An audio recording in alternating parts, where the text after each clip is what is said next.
Buenos dias, Jonathan, and thank you for joining us today at Business Spotlight Series. Today, I am excited to introduce Jonathan Ross, founder and director of Vision Scotland. Welcome, Jonathan. Thank you. Thanks for having me. So, Jonathan, you've had an impressive career to date, and I thought it would be great to share your story with everyone watching this podcast. And my first question to this up is, when when you were at the school, is this something you were dreaming of to be a business owner, an entrepreneur in the industry you are today? Or how did you come about doing what you do? Uh, uh, n- no, I wasn't even thinking anywhere near those lines at school. The current direction of my career is something which came in much later on in my life.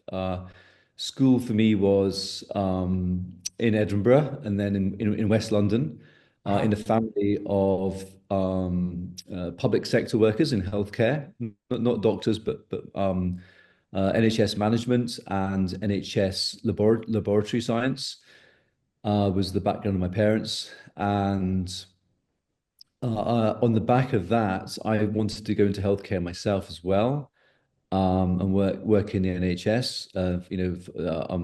With that role model in front of me. I did well at school, and my career's advice was that I could be a lawyer or an accountant, or a dentist, or a doctor or a vet, I think, were basically the What were the profession. options? Those are the options. And I think if you look at the way the world is today and the advice you'd be giving children leaving school today, there are a million options open to you. And there are career paths are so fluid now, but so that kind of sounds a bit highly restrictive. But back then, I think that's the way that the world, certainly in my state school, which was a good school, by reputation, that was the advice that we got. And I think I wanted to become a doctor. I'd also been an NHS patient myself. I think when I was a young teenager, I had been rushed into hospital in the middle of the night with acute appendicitis, which the kind of the word was this was going to be life threatening. So I had surgery, and that was all saved. So I felt that the NHS was my hero for that reason too. So I wanted to be a doctor. I wanted to be an NHS doctor, and really through my 20s, um, that was the absolute that was the goal, and I was on track for it. So yeah, I was just saying that really well, through my 20s, I was training to become a doctor, then being a doctor. That was really the goal. The business world wasn't something that was ever talked about with me. The public sector was my whole world really up until I started to think about other things. Yeah, well, that's a beautiful story, as I said before, and so you got saved by the NHS, and you wanted to give something back. Yeah. So that's brilliant. So you've been running the business now for what, 10 years?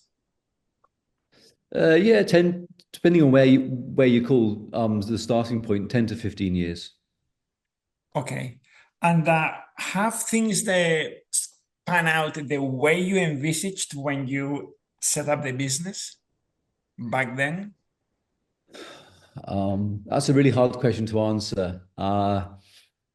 We we you introduced me as the founder of this business, and in many ways that's true. But I am a co-founder. There was two of us involved from the outset, who kind of merged businesses and then grew together. But in the first few years, I was really just running my own business, with the help of my wife, as the kind of the admin and the support behind the scenes, and we didn't really have a long-term strategy at that point. I think we were just trying to grow a small family business and seeing what happened. But when and my business was on the east coast of Scotland, and my colleague had a business on the west coast of Scotland, which we thought we would merge to form something of a Scottish national brand. Um, and I guess at that point, which would have been about 2012, maybe 2013, we did sit down and make a plan, which at the time was so ambitious that it was embarrassing. Um, and I talk to this about this a lot with younger entrepreneurs now that you must make a long-term plan. It must be ambitious, because if you stick to a long-term plan, you will achieve it. So you must aim high. Actually, we did aim high. Um, I think we were a bit cocky. I think we were a little bit arrogant, maybe, but actually we were full of self-belief. So I don't want to frame that in too negative a way.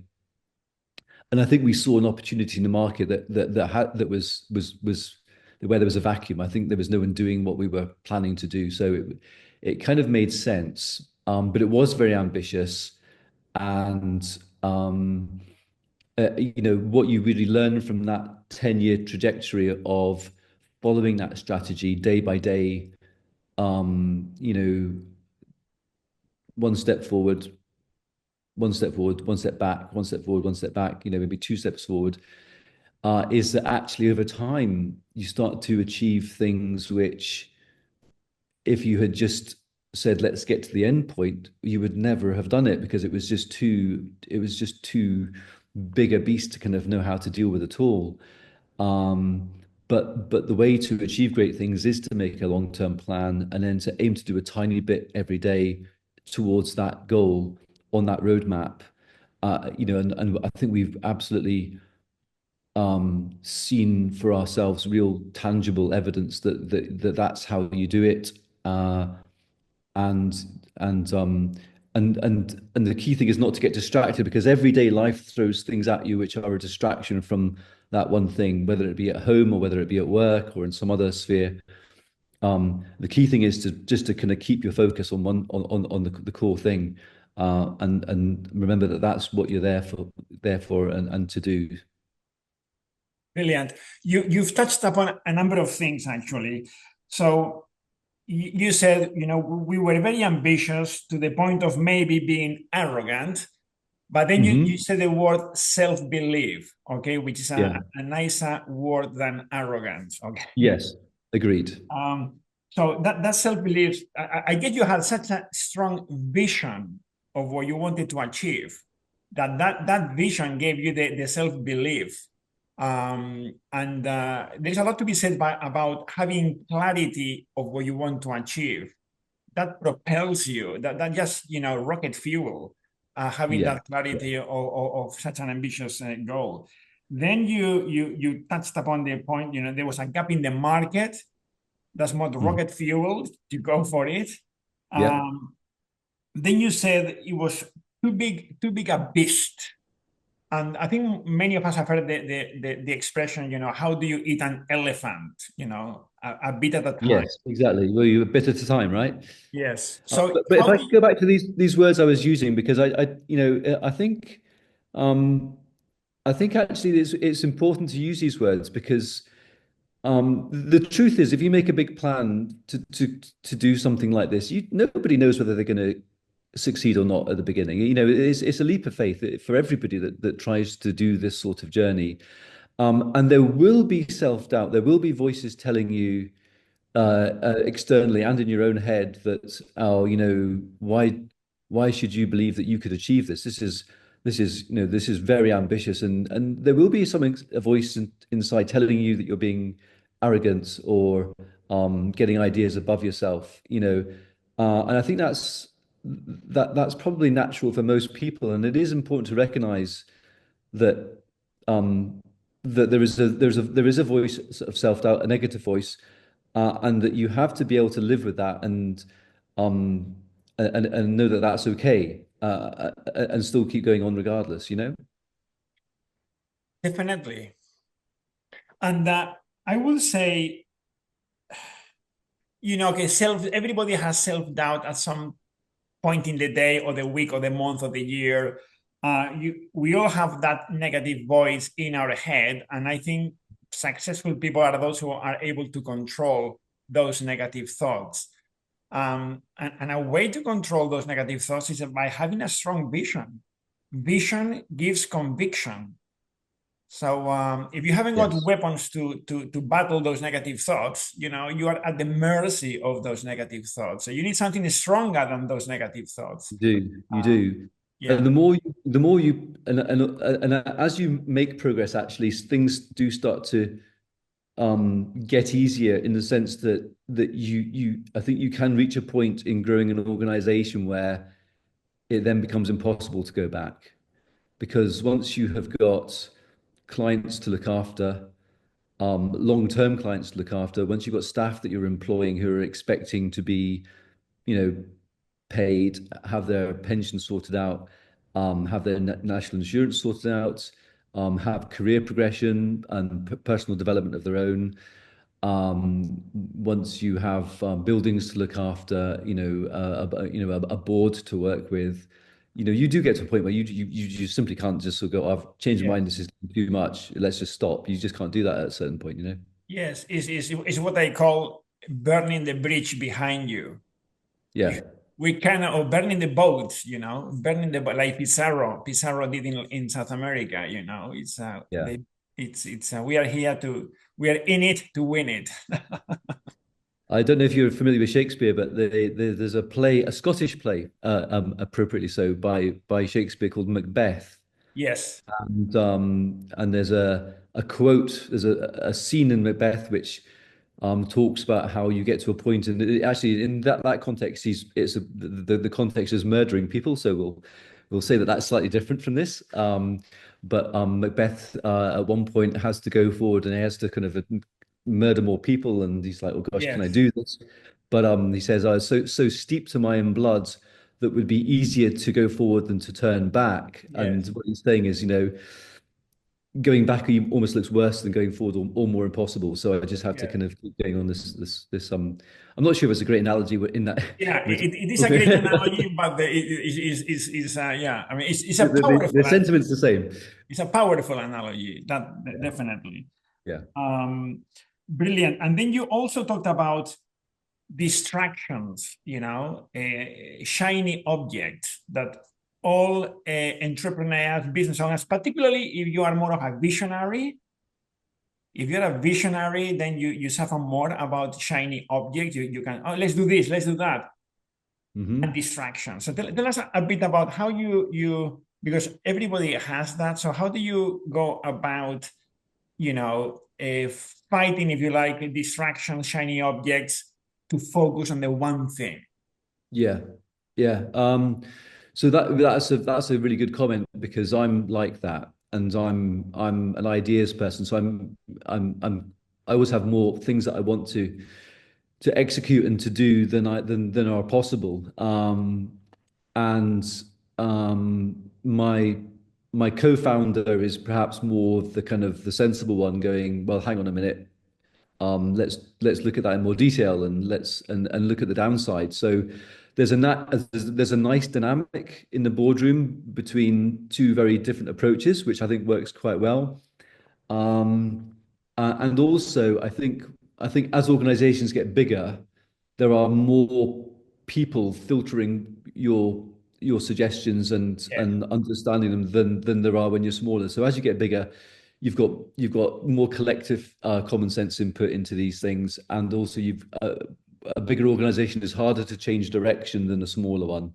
Yes. But I still think it's important to have a pipeline of ideas and innovation, even if some of them are nonsense. There will be some good stuff in there, and it's a very important part of any organization's journey to have that constant input of fresh ideas and thoughts, which you can then look at and decide which to make use of and which not. Another big part of that is your organization's sort of culture and values, and your vision, your mission, and everything that you bring to the table for new development should be measured against your pre-agreed, vision and values so that you are are sense checking it against the actual direction of the organization long term to make sure that it's the right part of the right way forward. Yes, you mentioned, we'll come back to culture and values in a minute. You also mentioned the word focus. So you talked about distractions from the one thing to keep you to focus. And there was I think you find it in YouTube. It was Bill Gates, his dad, and Warren Buffett. The three of them, it may have been a TED talk or one of those things, I'm not sure. And an 11-year-old boy asked, what advice would you give me? I'm 11 and I want to be like you. I want to achieve the level of success you have achieved. And the magic happened. The three of them said at the same time the same word, focus. I said, wow. So a lot to be said about, when you are laser focused, tell us a little bit about that in your journey, keeping you to focus on the one thing. Um, so I thought you were going to ask there about what advice would I give to an 11-year-old child about their future. Um, but what am I laser focused myself? No, I'm not. I don't think I am laser focused. And I don't think if I'd been in that meeting, I'd have given the same advice, actually. Um, but when I look at what I have done, it has been um, there are no secrets or there's no magic kind of recipe to growing a successful business. As I said, you have to be good at something, I think, which is something which society values. So you have to have a goods or services to offer, and you have to have some way, I think, of offering them in the market, which is slightly different from everybody else. You have to have a unique selling point. A unique selling point could simply be that no one else is doing it well, and you're doing a reasonably good job of it. So it doesn't have to be anything fancy. It just has to be that you've got something which gives you some kind of edge over the competition. So that's the first thing. I think the second thing is you have to enjoy doing it. You're going to have years of hard work ahead of you, and if you don't enjoy doing what you're doing, I built this business as an eye surgeon for Vision Scotland. I love the eye surgery, and so does my co-founder, and so do all of our other surgeons. We are doing something which is immensely technically challenging, and to become an expert at that is a really wonderful journey of growth. But we also have the privilege of being part of our patients' lives and taking them from a place of disability and not functioning well to a place of seeing much better and transformation. And so that's obviously a massive privilege to do that for one patient, let alone to do it for thousands. So we love the work we do. Um, we have understood that it takes persistence and patience. So we have to work hard on the same job every day and build a little bit over time. Um, and I think the other thing, which I would say, if I'd been in that room with, did you say Bill Gates and Steve Jobs or someone, is I would say that, and I think they would agree with me on this actually, because I've never heard an entrepreneur say otherwise, is that you have to have some kind of innate talent for finding good people and getting them to work with you. If you can't build good teams, you can never build a good organization. Yeah, brilliant. You throw a few things there. So one is, by the way, you said, I am not laser focused. And I agree with you because a visionary can never be laser focused. Your talent is to be the opposite. Is just to have a Yeah. pipeline of ideas. But the company needs to be laser focused. Uh, Okay. but you're an individual, you're a visionary, you're a man of ideas. The other thing you mentioned, yeah, definitely talent. Who was it? Peter Drucker in his book, he talks about a culture, it's strategy for breakfast. You know, find the Yes. team, the right culture, talent to build, your vision, to execute your vision. Tell us a little bit more about building a team? Yeah. So building the team is something which I kind of suddenly realized was important half once I was already into the process of doing that. And then you start to look at other organizations around you and why they're failing or not doing so well, and you are, and you very quickly realize that actually you've got great people doing key roles, people who who emotionally buy into the values of your organization's culture, people who are are have initiative. They don't need to ask you every question. They kind of know figure out most of the stuff themselves as they go along. They come to you occasionally, but they've got good judgment and initiative. People who don't ever watch the clock. All of our key people in our organization, they may work less one week than they need to, or more in other ones. But their interest is doing the job well, not starting at a certain time and finishing at a certain time. I think that's a very, very different mindset, and I don't think that mindset works well in building growing strong companies. So I didn't have any training in building teams or any realization that it was a skill set in itself, but maybe by individual talent or maybe by sheer good luck, we, my business partner and I, as we went along this process, we came across people who we saw as being really good at what they did and people who we absolutely wanted to be involved with. And I think we had that sense check. Maybe one of us would say, "I really think that person's great," another one would go, "Why? They did this, this, and this, and that's a bit worrying." But a lot of time we found people in the healthcare ecosystem who we both thought that person's amazing. Wouldn't it be great to work with them? Look at or and why is that organization not valuing them and developing them and is actually treating them badly because can't they see what a talent that is? So you're going by gut feeling, but I think I think as human beings we can generally tell when someone is amazing and when they're average. You know, especially when we're working with them long hours every day, right? Yes. What was the question? Yeah, so it was how you went about building your team, because you said, you cannot achieve your vision if you cannot achieve a great vision if you haven't got great people. Okay. Yeah, So yeah. yes, So question, that's how do you find great people? What does great mean to you? What are the attributes you are looking for? like I've already said, we're looking for people who love the job, who clearly show excitement and passion, people who've got interpersonal skills, people who are hard workers, people who some people enjoy the growth journey and you can just tell, and they talk with passion about the growth journey.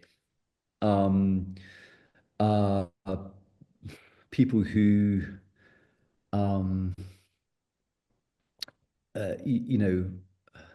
want to work with us. Maybe someone doesn't want to work with us, and that would obviously be an issue. There's nice when there's reciprocation there. Uh, and the thing that we've done as well, which I think is a good kind of approach, is that we've tried very hard to empower good people so that they love love what they do and they love being in this organization. So, for example, if we recruit someone who is a great head of administration and they need to employ some new administrators, what we say to them is, right, we'll give you full control over who you recruit. So it's up to you. You put the adverts out, you do the interviewing, you choose who you want. But if you bring somebody in who's a disaster, then maybe you lose that privilege. So they've got the rights and the responsibilities right there, and then I think those kind of things make a big difference. That's brilliant. Now, earlier on, you said about being good at doing something and enjoying doing it, right? So, Yeah. have you read the book Traction? No. Oh, okay, because it talks about, in that book, it talks about the core focus of a business, and it sums it up with these two things: to be great at something and love doing it, which is pretty much what you've said. Yeah, And there's three things, isn't there? There's being there's wanting to do something, there's been actually good at it, and there's it being something which is needed, so that society values. It's those three things that are kind of said to be that's the kind of the holy grail of a good job, isn't it? Yes, brilliant. Um, that's excellent. So what is the vision of the business? You have this vision. Is it a 5-year vision? Is it 10-year? What is the vision of the business? Where you want to take it to? That's kept evolving over time. I think a while back the vision was to provide a network of eye hospitals across Scotland, which would meet the needs of the whole country. Then the once we started to realize that was that was actually going to become a reality, then it starts to become okay. Well, actually, let's look at this in two phases. There's the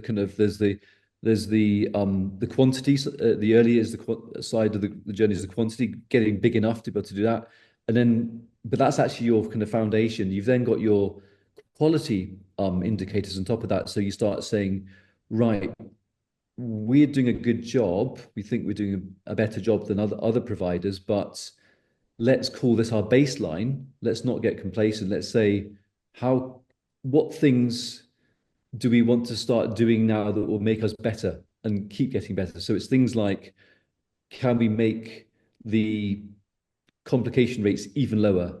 Can we make the patient's experience even better from first point of contact to last point of contact?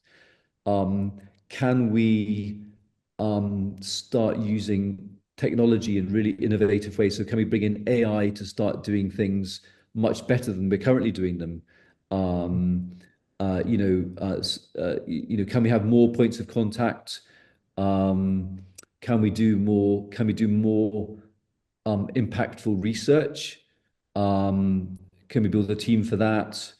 And actually, once you start getting into it, the list just goes on and on and on. There isn't an end point. This year we want to go around the world and we want to spend a bit of time in South Korea, in Australia, in America, in Argentina, where we know there are some amazing eye centers. We want to go and see for ourselves what they're actually doing there and why people all around the world are talking about them being the best. And we want to bring that back to Scotland. So part of it this year will start to be benchmarking the globe for truly the best centers and bringing everything home. That's going to be a lot of work, a big project as well. Uh, but you can see from this that really, the question you asked was, what is the vision, or what's the long-term plan? Well, the plan is just to keep reinventing what excellence looks like, and to be moving faster than the competition, so that we're always getting further and further ahead of the competition. I think we might not achieve that, but that's a very healthy attitude to have. Um, and I guess part of your question might be, are you going to keep the business forever, or are you going to sell it? Um, what's the kind of exit plan? The phrase that is used. I don't know.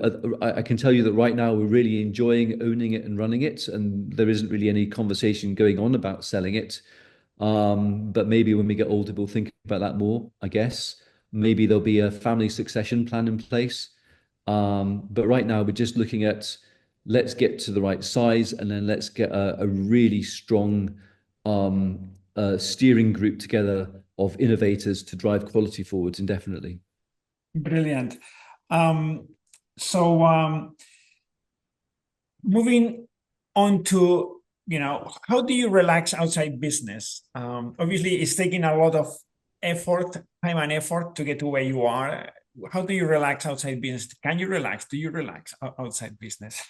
I didn't used to be able to. I'm much better at it now. Yeah.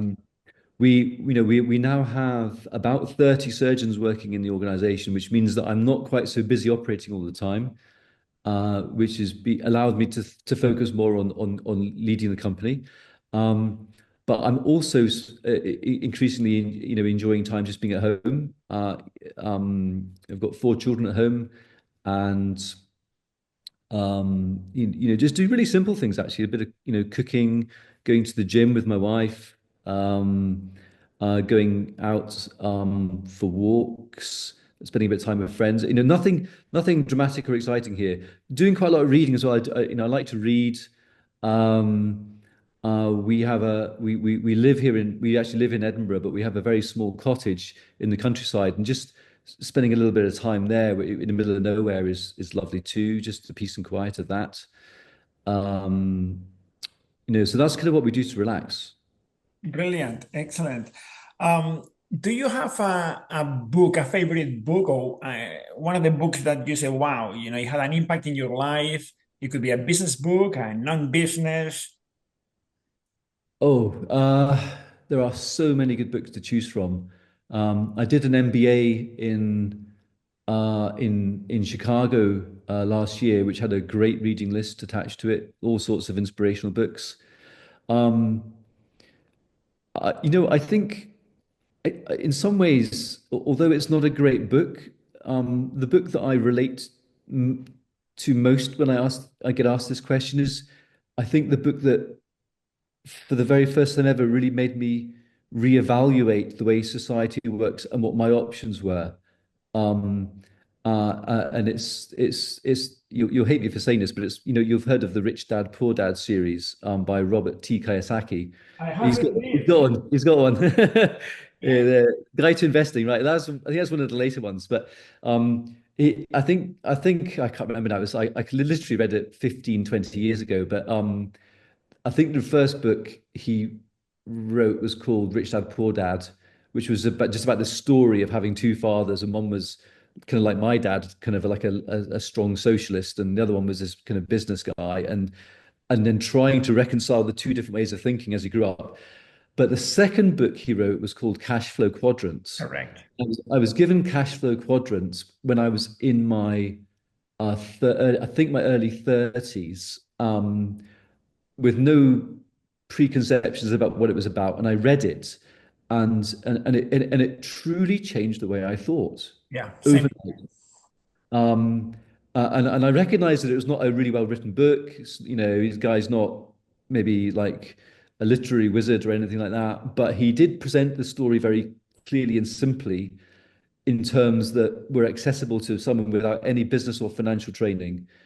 And because of the impact, and it basically got me thinking, I need to read a lot more books like this. And I started to read all sorts of other books in business. And then I started to my mind started to change. So for that reason, I think that would be the book which has had the most impact on me in my life, actually. Well, Jonathan, I have to say that's also the first book that changed my life, and Oh, wow. I read it 20 years ago. Wow. I'll tell you more about it after the interview. Okay. Okay.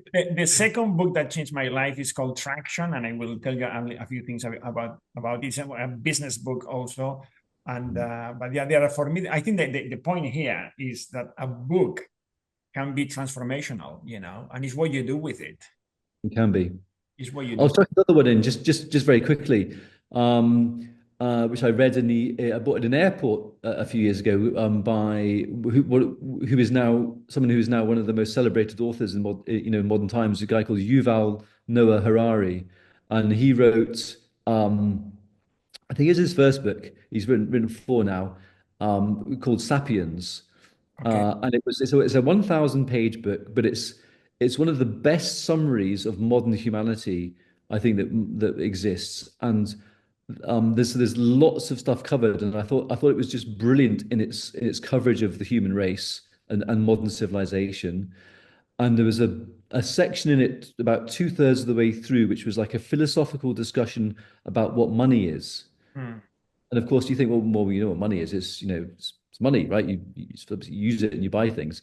But actually, he took it much more deeply than that, and I became completely immersed in this kind of discussion about what money really was, and that has really shaped the way I think about the economy, finance, money, humanity since then. So I thought it was an utterly compelling discussion in that book. Brilliant. I will look it up. I will look it up. As you can see, I'm an avid reader. Yeah, yeah, yeah. Brilliant. Well, Jonathan, it's been wonderful. My last question really is, if you could choose,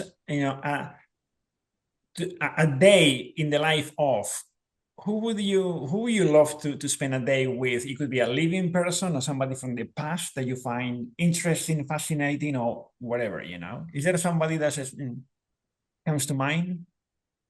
Right now, that's probably an easier question to answer than it ever has been before. Does it have to be someone that you like, or can it just be anybody? Anybody is your choice. Well, then it would have to be Donald Trump, surely. Definitely, but be careful because the day you spend with him, you may get an attack from somewhere. It's You're one of the strongest personalities in the world, for yes, better or for worse. You've got more power than anyone's ever had ever, and your best mate is the wealthiest person who's ever lived. yeah, exactly, And you can literally do what you want for good or for evil. I mean, yeah, that would be an easy choice. yeah. Well, with that comes a great responsibility. So yeah, Of brilliant. course. Great. Well, Jonathan, thank you so much for being so candid, open, and honest to share your journey with us today. And yeah, thank you so much. My pleasure. Thanks so much for having me. That's been tremendously enjoyable. Brilliant. Thank you.